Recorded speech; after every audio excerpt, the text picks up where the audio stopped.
Hey guys, it is Sunday here in West Virginia, and we are going to add a new car to Mr. Norm's Grand Spalding Dodge. As you see, we got 5 here. We still have our Coronet race car, but we're doing something with the old barn with gassers and hot rods and things like that. So that's going in a different diorama. So this one, as I mentioned in the last video, with the Boulevard lineup that we are going to do 1965, maybe a little earlier, like maybe 63 to 74, 75 Mopars, predominantly Dodges with a few Plymouths here and there. So today we're adding this 1974 Dodge Challenger Rallye, the last of the first gen e-bodies. So we're going to do that. And then in the future, we have a bunch of cool stuff coming up. We have a lot of autoworld stuff. Some General Motors autoworld, a couple more Mopars from autoworld. Then we have some Johnny Lightning 2-packs, which I'm really stoked about because they are the Mr. Norm's GSS Demon and his 64 Dodge 330s. Really excited to get them and unbox them for you guys. I got A and B coming, so we'll do both together in one video.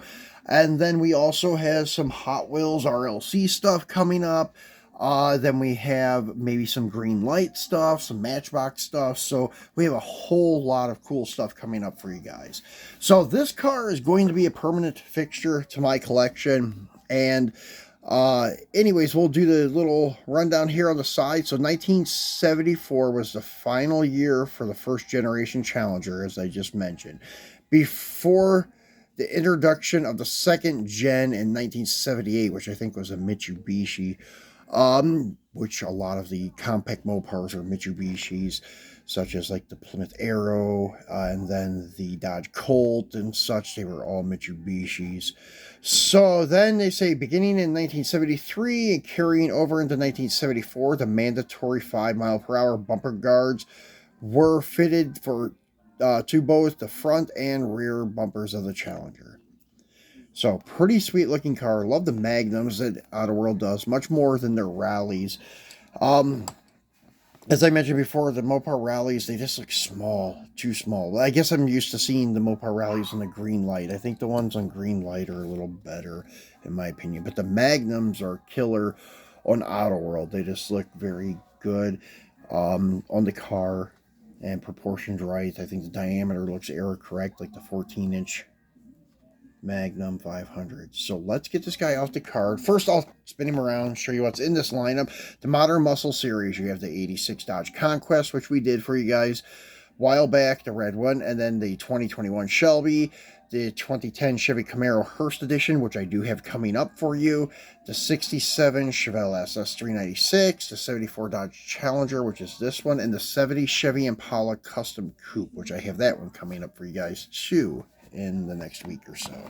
So let's get him off the card. And this one I've already opened. As you can see, this thing can be resealed. Nobody would know. Just glue it back on. If you're careful, you can save your cards.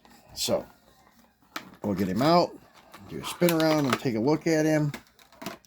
So here you go, guys. Let me zoom in a little. Okay, so here we go.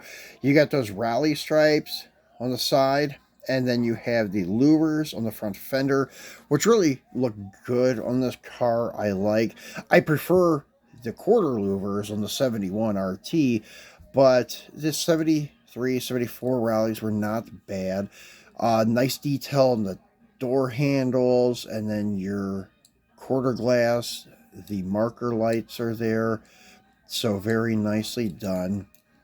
Nice detail on the grille and headlights. Challenger written in the grill. Very nice. Dodge on the hood. And then your emblems on the side of the air intakes of the hood, the air scoop. The hood does open on this. Very nicely detailed engine bay for 164.